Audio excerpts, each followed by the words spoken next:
Okay, shalawam. First off, I want to say all praises to Yahawah Yahawashi.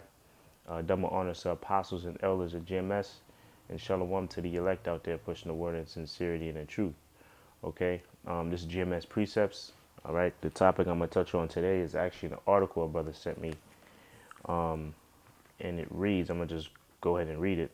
This is from UPI.com, and it reads: North Korea vows baptism of nuclear fire on U.S. Okay, so this is just another threat from North Korea alone. I mean, you've got other countries. Russia just recently threatened America. Okay, now North Korea is threatening America, and it's known that North Korea and Russia are close allies. Okay, but basically we're inching closer to that third world war. All right, and it's really the Most High that's doing it. Okay, matter of fact, let me get this quick precept real quick. This is Proverbs 21 verse 1. The king's heart is in the hand of the Lord. As the rivers of water, he turneth it whithersoever he will. And that's what the Most High is doing. Is the kings of the earth, the kings of the earth are what these leaders of these other countries. All right, and it's the Most High that's mustering the host of the battle. Okay, it's the Most High that's preparing these other countries for that third world war, because all these other countries they're doing what they're participating in war games.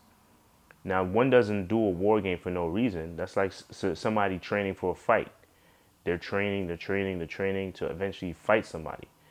Okay, now that's what these other countries are doing. They're heavy in war games. Why? They're preparing for that third world war. And it's the Most High that's doing it. It's the Most High that's controlling these nations to do so, to put that spirit in them to want to go at the so-called white man. All right, and it's evident. It's imminent. The third world war is imminent. All right, let me read a little bit more of the article, and then I'm gonna get right in the scriptures. Okay, it says North Korea threatened to put the United States through a baptism of nuclear fire if Washington does not suspend its hostile policy against Pyongyang, right? Because recently America put sanctions on North Korea and and other countries as well, like Iran, Russia, all right. But recently it did it to North Korea.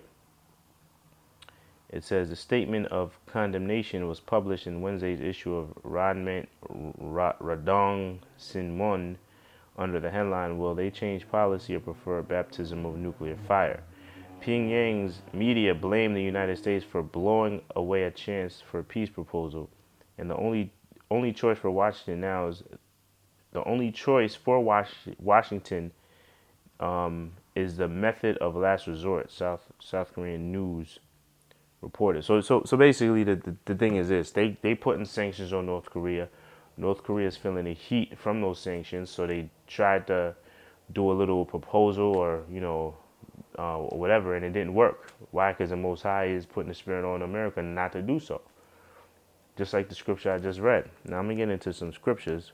This is Isaiah 14 and 12. It says, "How art thou fallen from heaven, O Lucifer, son of the morning? How art thou cut down from the ground, which didst weaken the nation?" So that son of the let me read that first part. It says, "How art thou fallen from heaven, O Lucifer, son of the morning?" Now that's talking about the so-called white man. That's talking about Esau. Okay, because if you break down the word Lucifer, it means light bearer. All right, and it's who has a light right now on the planet Earth is the so-called white man. Okay, and it's fallen from heaven because it's fallen from that top position on the planet Earth. All right, and then it reads, how art thou cut down to the ground, which didst weaken the nations? Now, how did the so-called white man weaken the nations? It weakened the nations through war. Okay, really, their height of their apex of their power was 50 in the 50s. Okay, when America was doing real good, that was the height of their excellency. All right, because it just dropped those two bombs on Hiroshima and Nagasaki. All right, and all countries feared America. They feared the so-called white man because of what they can do, and they were the only ones with that nuclear capability. But now these other nations, they have nuclear capability now. So they don't fear America. They don't fear Esau anymore. All right. So, what the scripture actually wanted was in 10 or 11. It says, I'll start from 10. It says, all they that speak and say unto thee, all they, this is Isaiah 14 to 10, all they shall speak and say unto thee, art thou become as weak as we? Art thou become like unto us? Right, because it was once known that these other nations were the weak ones. Now America is weak. All right. Why? Because they're on the same playing field as these other nations as far as their military. They're not the only bully on the block anymore. America is not the only nation or country with nuclear capabilities. All these other countries have got it already. The point I wanted was right here, verse 11. It says, "Thy pomp is brought down to the grave." Right, that pomp. I think. Let me see if I still got it. That pomp in that scripture from the Hebrew word gawan or ga'awan, which basically means pride. It says exaltation, pride, majesty, arrogancy, pride, proud. So basically it means pride. So that pride that America once had is brought low. Why? Because these other nations are on the same playing field as far as their military. They're not the only nation on the planet Earth that has nuclear capability. You see, 50 years ago, these certain scriptures weren't relevant now, but now it is. Okay, 50 years ago, the scripture in Isaiah 14, it wasn't relevant because that prophecy didn't take place. But now, at the matter of fact, let me get I'll get Habakkuk 2nd chapter. Okay, let me get Habakkuk. Right, this is Habakkuk 2 and 3. It says, "For the vision is yet for an appointed time, but at the end it shall speak and not lie." So that's showing you that we're at the end times right now. We're at the end of days right now. Okay, because it's saying that the prophecies, right? It says the vision is yet for an appointed time, but at the end it shall speak. Back then it wasn't speaking. 50 years ago, 100 years ago, the scripture in Isaiah 14 chapter, it wasn't speaking. Why? Because it wasn't the end times, and it wasn't that time yet. That's when America was still strong, was still relevant as far as their military. That's when America had a lot of pride. Now America, their pride, their pomp is brought low now. So that's showing you we're at the end of this. All right, we're at the end of this thing. Okay. And also, let me get one more scripture before I end this video.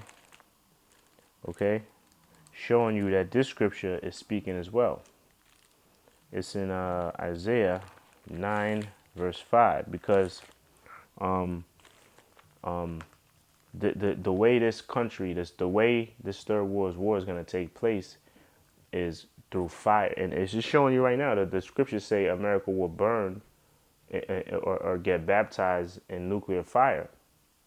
Now, that can only be done with a nuclear missile. I'm gonna read this scripture. This is in Isaiah 9 and 5. I'm sorry. This is Isaiah 9 and 5. It says, "For every battle of the warriors with confused noise and garments rolled in blood." Yeah, because that's how the ancient wars were fought. It was fought